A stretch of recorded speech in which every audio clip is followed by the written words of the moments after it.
Kansas State, of course, is in the news this week because they're playing week 0 in Dublin, Ireland. I'm going to tell you why you should believe in them all season long right here.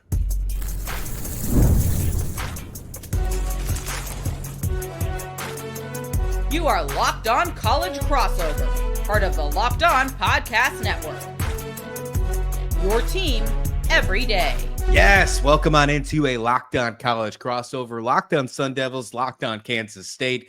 It's going to be a good time. We are less than one day away from college football. When you wake up tomorrow, there will be football on your TV. Exciting stuff. Richie Bradshaw here to talk to me about ball. And we're going to talk about the Kansas State Wildcats. We're going to talk about the Arizona State Sun Devils. I think they're going to be in Arlington. Little teaser to what we're going to talk about in the future on this show and so much more. Before we do so, this episode is brought to you by FanDuel. Football season, of course, right around the corner, hours away. In the FanDuel app, you get to go to that today and start planning your futures bet at FanDuel.com. Richie, Kansas State is going to be one of those teams that you need to watch out for. And dare I say that you should feel lucky that you do not have to play Kansas State in the regular season. You might have to play them in Arlington. You might have to. But Kansas State is going to be one of those teams where you do not want to play them at all during the regular season, and they're going to prove that why in Dublin on Saturday. I don't know if you feel the same way about them. I don't know if you're believing the hype or believing the purple Kool-Aid, but Avery Johnson and that offense is going to step up and look real dang hot in Dublin, Ireland. I think it's just hard not to buy into Kansas State on a near annual basis because Kleiman has been so good. And before that, you had, Bill Snyder. They just have been a very well-run program for decades. And every once in a while they'll have a bad season. They have a bad season. You're like, oh, that wasn't normal. And then you get right back on track. They're contenders in the Big 12 every year. And one of the things that I talked about recently on Locked On Sun Devils is like, there's not really a face to the conference right now because Texas and Oklahoma are gone. And if anyone is in line to take that, I mean, Kansas State has the easiest path to inherit that mantle as far as, football goes. But this is going to be a really big season for them. It's the second year of the brand new looking Big 12. They had a solid push last year, but came up a few spots short of going to the championship game. You're bringing back a lot of good players, and I am in on the Dylan Edwards hype train.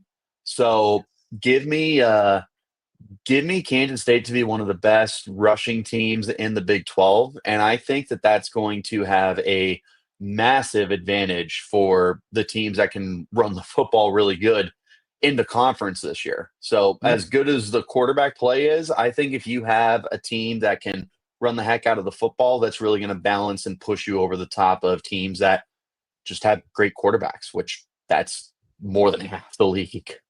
Yeah, that's true. We can talk about quarterbacks in just a minute, but I want to continue on that running back conversation.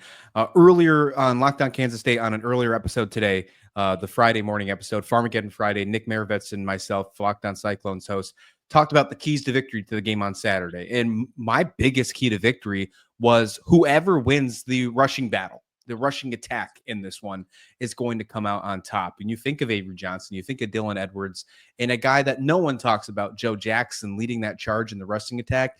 It's really hard not to point the finger at Kansas State and say, yeah, they're going to take charge of that running game, control the clock in a setting that is not comfortable to either teams after international travel, and they're going to get the job done. What do you think about that, about the running game being a key figure, a key aspect on Saturday's matchup?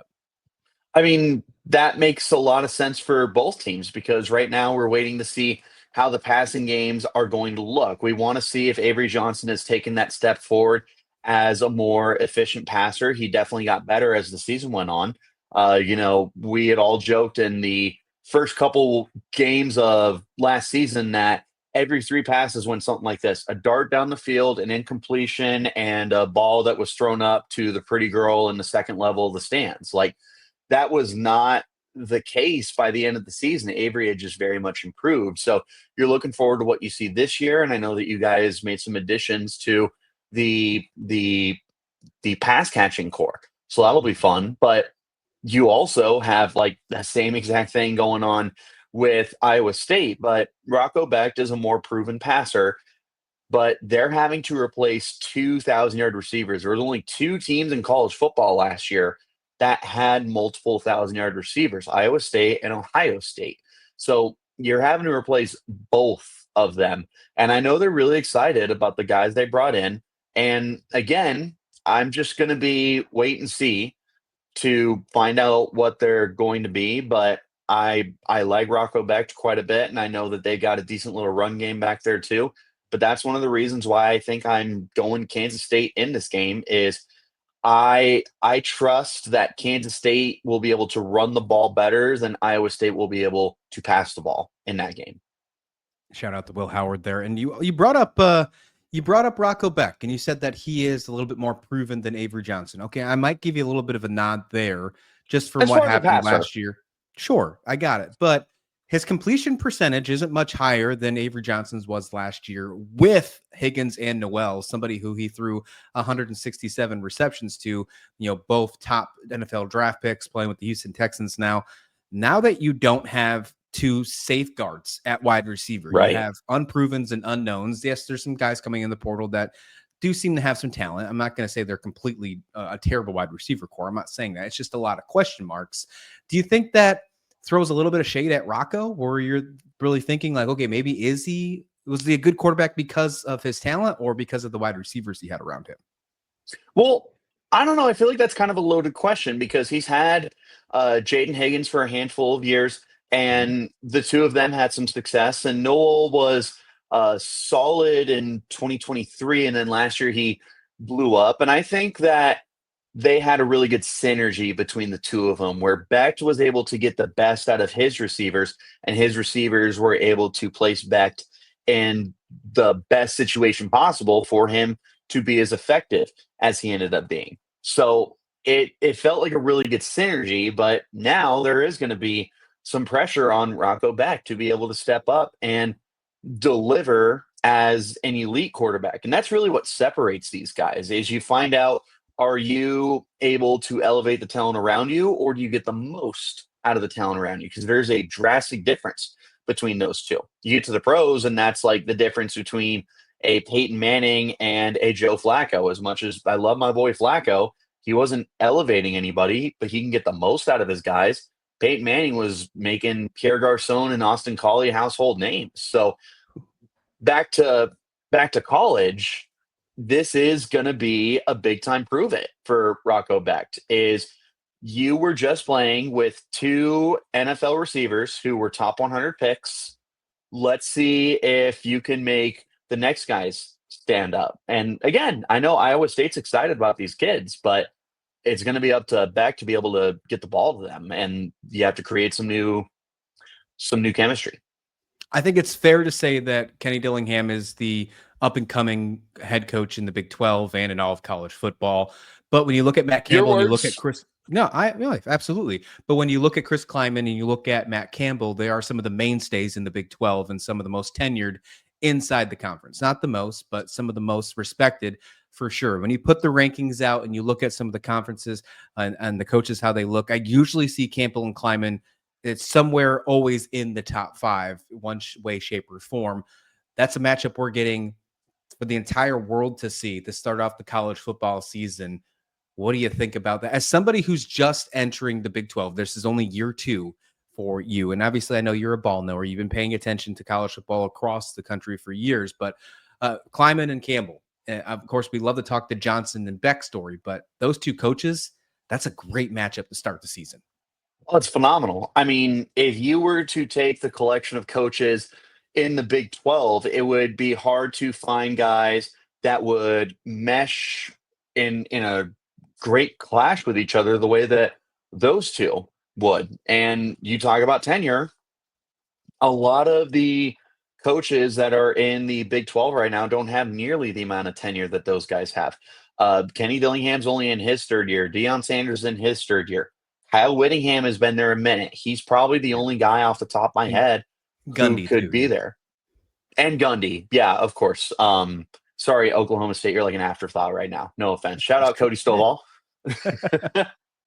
But otherwise, it's a lot of young coaches. But Kleiman's been running that team for a while. Matt Campbell, I'm old enough to remember when the NFL was calling him for jobs, and everyone thought he was going to be the next New York Jets head coach.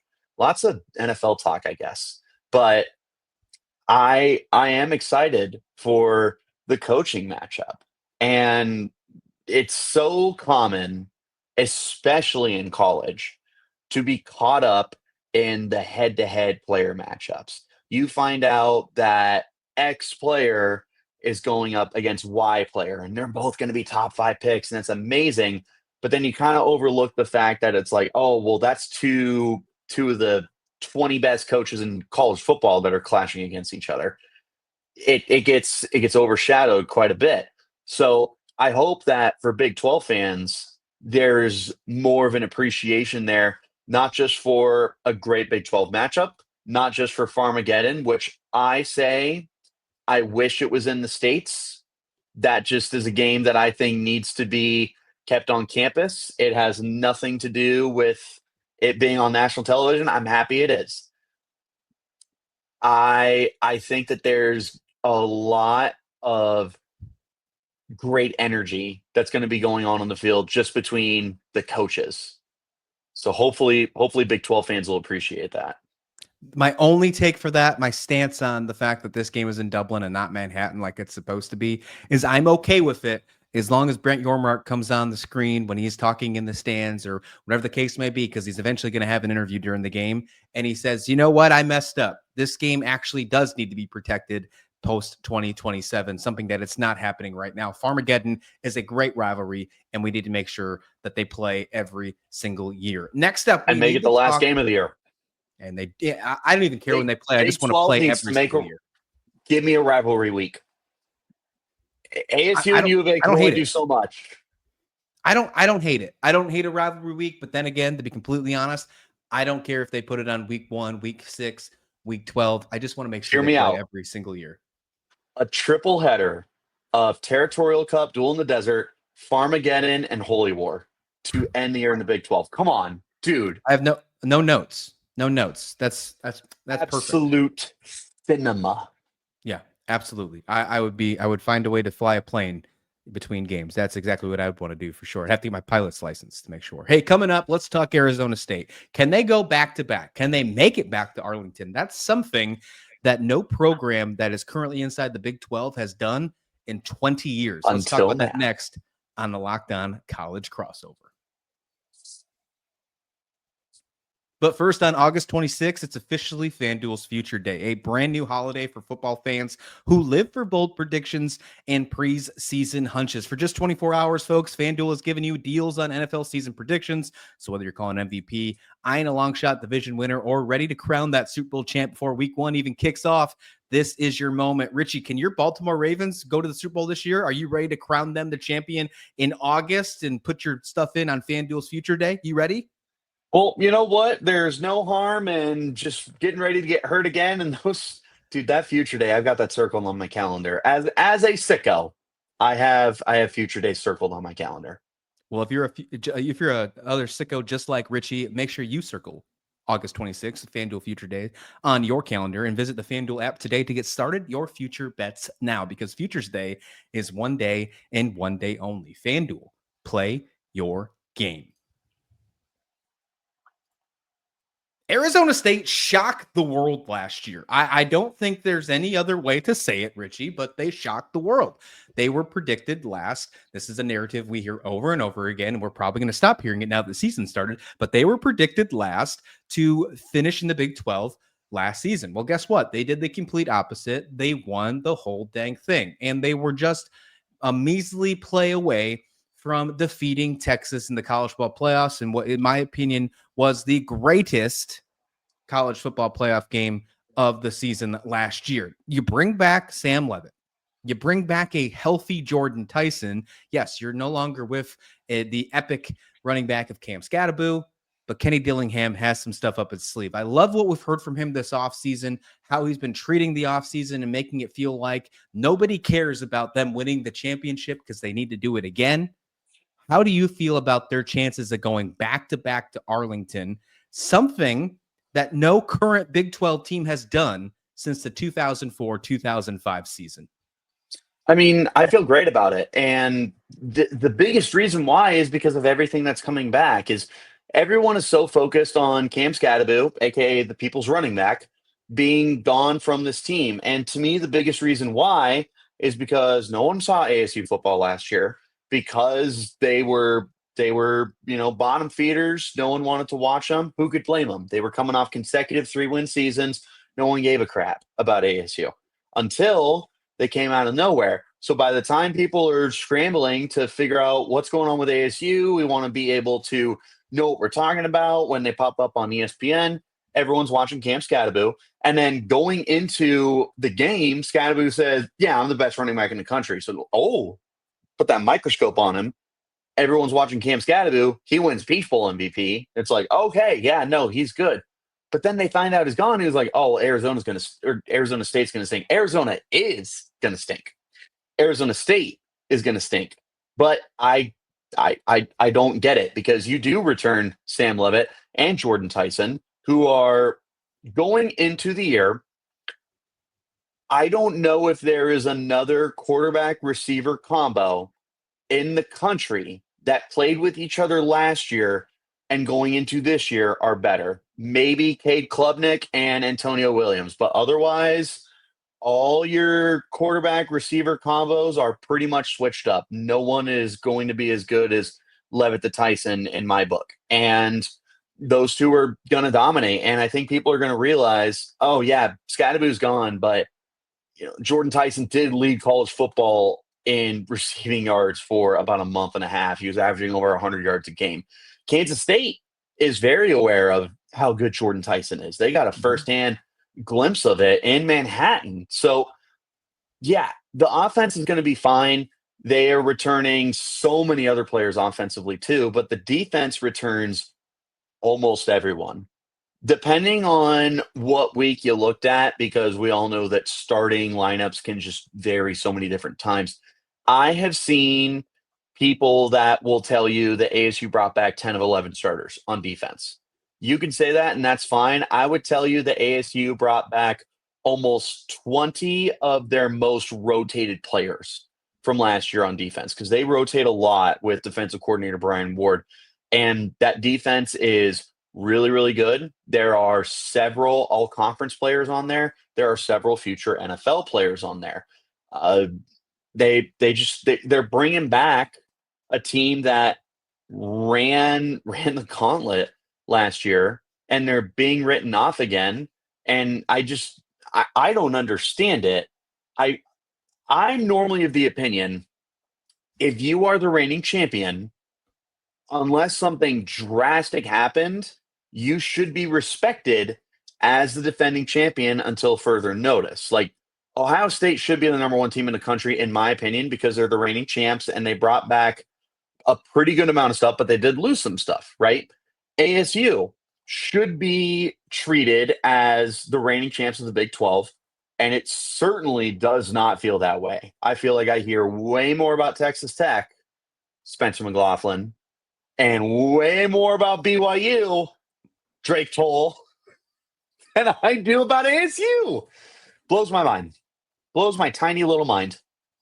I love it. I love the call outs too. They're definitely warranted by far. Those are my boys, though. Those are my boys. Oh, absolutely. When you look at Arizona State this year, you talk about roster retention, and that's so big because when you think about some of the other major programs in the country, not just the Big 12, Clemson, Penn State, those are some of the schools that pop up to me right off the bat that are like brought back good retention, and you're seeing them towards the top of the country. Of course, there's a Big 12 bias. That's never the love against it. But in the Big 12 conference, you never know what to expect. And that's something that I think you're still going to learn, although you learned it easily last year, starting from the bottom and then made it all the way to the top. Look at us creating a Drake song. But what I will say this, Richie, is that it's a tough task. There's no doubt about it because it hasn't been done in 20 years if you don't consider Oklahoma or Texas. 2004, 2005, Colorado is the last team other than the two teams that left Pac-12 legends that won the Big 12, or excuse me, just went to Arlington. Back-to-back years. Looking at your schedule, I know we're going to do a deep dive. We're going to do Big 12 predictions in the next segment here, but let's do a deep dive with Arizona State real quick. Looking at your schedule, I'm saying that you got to go at least 7-2. That's what was the magic number last year to get to Arlington, 7-2 plus a little bit of tiebreakers. But let's just push those out for the sake of this conversation. You got to go 7-2 to get to Arlington this year. What is the path for Arizona State? What are the two most dangerous games in conference that you are worried about to make sure they don't pass? And in this case, I guess we should say 3, because if you get 3 losses, you're out. Right. So what's so interesting about the schedule is ASU has probably the most important game of the season besides the Territorial Cup at home this year when they host Texas Tech. But they have 3 insanely difficult road games. You start Big 12 play at Waco to play Baylor. I am bullish on Baylor. You go to Salt Lake City to play Utah. They always play ASU tough. They only beat Utah last year, ASU, by a single possession with their quarterback didn't even make it through the game. Cam Rising, there it is. He didn't even make it through the game. Shout out AARP. Yeah, no kidding. He's got like 3 doctorates, man, with how many years he spent in college. Dr. Rising, probably. Yeah. That's a tough game. And then in November, you're going to Ames to play Iowa State. And we've been to Colorado in November. It's cold. Ames, Iowa in November is a little bit colder. That Midwest winter time, late fall, it's different. It's very different than what ASU has played. And that's going to be a very pissed off Iowa State team. And God forbid, it's going to be really foggy during that game. I already know in the back of my head it's going to be a bad weather football game. You have got to find a way to win 2 of those 3 games. Because if you drop the pooch on 2 of them, ASU wants to go undefeated at home again this year. But you're hosting Texas Tech, TCU, and a sneaky Houston team. Shout out Parker Ainsworth. Getting all the boys in here. When I look, you talk about the Iowa State game in November. That was when Farmageddon normally is, right? Last year in Farmageddon, we were in Ames. That game was 20 degrees with a decent amount of wind. It felt like 8 degrees outside. It's a different kind of cold. It's not Colorado cold. It's not Boulder cold. Ames is a different kind of beast. And that's something that, Arizona State might have to do. So you got 3 tough away games in Baylor, Utah, and Iowa State. Of course, Tech on the schedule as well. And TCU and Houston are definitely one of the biggest wild cards in the conference. It's a tough matchup, but obviously you can get through it. You see this team getting back to Arlington. You see it happening. If so, yes. What is your record prediction for the Sun Devils in 2025? I am standing firm. I have said 10-2 for a little while. I'm going to stick with 10-2. I'm still not 100% sure on the losses yet. As of now, I chalk up Iowa State as a loss. I have had Baylor chalked up on a loss. I don't know for sure. I think they dropped one of those 2 games, but I do have ASU 10-2, undefeated in out of conference play. So 7-2 in Big 12, just like we're saying that magic number is. Now we just need a little bit of luck from everyone beating each other up. Yep, and that's exactly what happens in this Big 12 conference. So let's break it down. Let's talk about this dog-eat-dog conference, parity from top to bottom. Who are the contenders, who are the pretenders, and who will actually wind up in Arlington? We'll talk about that next on this Locked On College Crossover. But first, this episode is brought to you by Rauh. Guys, you've probably heard of Viagra or Cialis. Maybe you even tried them. But if you're looking for something beyond the usual pill, it's time to meet Rauh Ready. Rauh Ready is a next-gen prescription treatment designed to amplify arousal in brain and boost blood flow. Unlike the usual pills, they can take hours. Well, Rauh's 3-in-1 formula dissolves under your tongue, kicks in fast, and on an average 15 minutes, effects can last up to 36 hours, so you can stay confident and in control when a moment is right. I love that it's completely online. Rauh connects you with a board-certified doctor, ships that treatment discreetly to your door, and if you head through rauh.com/LockedOnCollege, again, that's code LockedOnCollege, you can get 15% off today. That's RUGIET Becht.com/LockedOnCollege. Use promo code LockedOnCollege for 15% off. Individual results may vary with prescription treatment. Compound drugs are permitted to be prescribed under federal law, but are not FDA approved and do not undergo FDA safety, effectiveness, or manufacturing review. Please visit Rauh website for full information. The Big 12 is always the toughest conference to decide. And we hear it from national media. There's so much that they decided not to do a preseason poll for the official Big 12 conference, but we're not afraid to give our predictions on this show, are we? And that's exactly what we're going to do.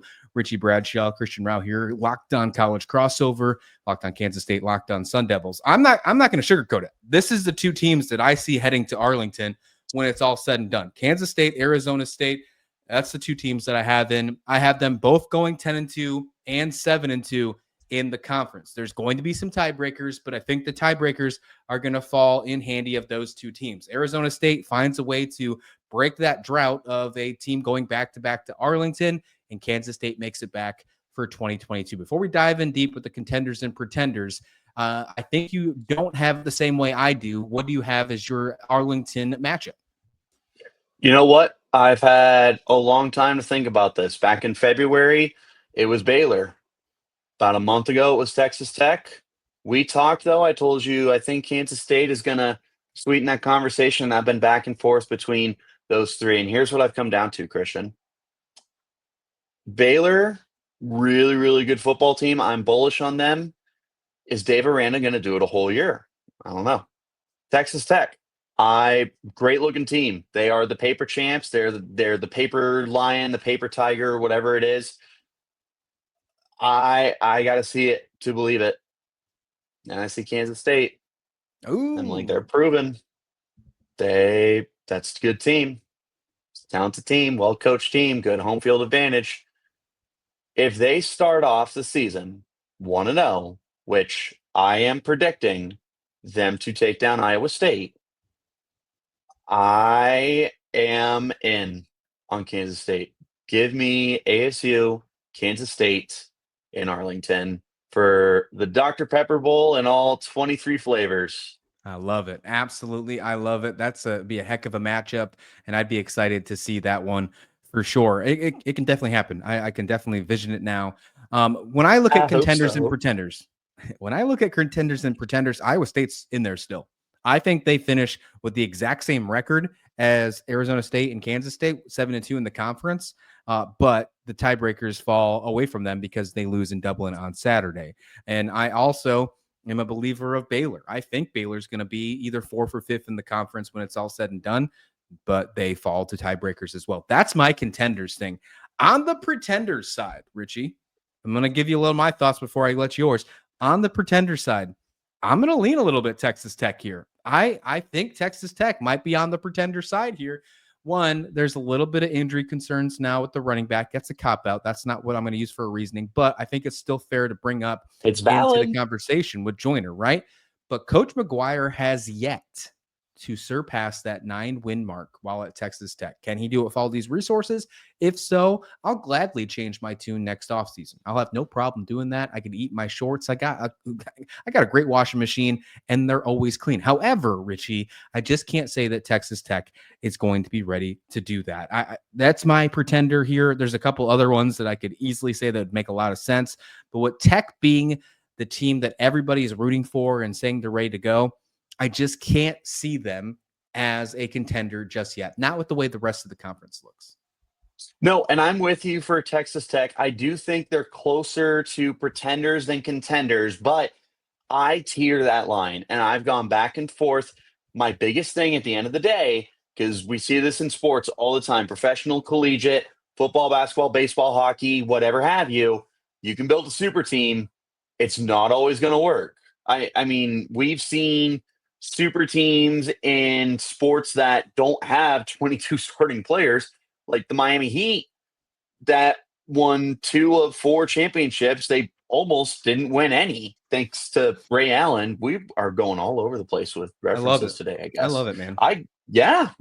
Shout out just sports being great. But it doesn't always work out that way. like I said, they're the paper lion, the paper tiger, the paper champ, the paper dragon, whatever. Until I see it work out on the field, we'll wait and see. They beefed up their trenches for sure. Do we realize how much chemistry it takes for your trench play to be great? Like, it's not just about adding the really good football players, it's having those guys, Romello Height and David Bailey and Lee Hunter, that are all on the same page together to accomplish the same task. So there's not a guarantee that just because they added a bunch of NFL players that they're all going to mesh together. So we'll wait and see. I'll go ahead and stir the pot here. You want a pretender? They're in Salt Lake City, and it's Utah. I was going to ask you. That was literally my next question is, what do you think about Utah? Where would you rank them? They are a good team. They are well coached. That defense is great. Every year, they want to run the ball. They're going to run the ball. But you know what? I have questions about Devin Dampier. He is a quality thrower and an elite runner. He was doing that at New Mexico. And he tore up U of A. We ended up seeing what U of A was, though. So I want to see what he does against Power 4 competition, and he's going to face good defenses this year. He's got BYU and ASU on the schedule, just those two by himself. He's going to play Colorado, that they still got some guys on defense. I know they're reloading, but DJ McKinley at corner is a pretty good football player. So they're going to face some good defenses this year. I am not all the way in on Devin Dampier, and I'm certainly I don't know what to do with their pass catchers. I can't remember the last time they had an elite pass catcher that wasn't 50-year-old Brant Keithy. I'm pretty sure him and Cam Rising went to high school together in the 70s, man. Like, I just, until I see it on the field, I don't know if I'm ready to buy into Devin Dampier. So that's give me Utah as a pretender. I'll take them 8-4, maybe 9-3. And if that's how they finish, you should see them as a pretender. It shouldn't be, because you had a bad season last year. I think that's a good way to potentially say goodbye to Kyle Whittingham, because it could be his last season in Utah. Right. Potentially. He's almost on his way out. So not for bad performance, just because he's been there for a very long time. All right, here's some just random Big 12. Yeah, for sure. Here's some random Big 12 questions. I'm going to throw you on the spot here, starting with your little brother there. Does Brennan get fired at the end of the season? That's a tough question. Here's the thing, as an ASU fan, I don't want him to get fired because he's not good. But the thing with U of A is there have been times where they are totally good with kicking the can down the road, and there's times where like, okay, yeah, we made a mistake, we need to move on. This is the same team that hired Kevin Sumlin and hung on to him a little too long, but then they brought in Jed Fish. So they make good hires and they make really bad hires. I was surprised that Brennan stuck around after 1 year, but if he's going to stay for 2 years, I do think there's a realistic chance that he stays. Right now, as much as I don't want to admit this, U of A has a better recruiting class than ASU does. They landed their own 4-star quarterback. They landed their own top 20 quarterback in the 2026 cycle. You fire Brennan, you risk losing all of that. And U of A's not in a situation right now where they can afford to lose good football players who can potentially turn their program around. Plus, Noah Fafita is going to be gone next year. So there's your future that you could be risking.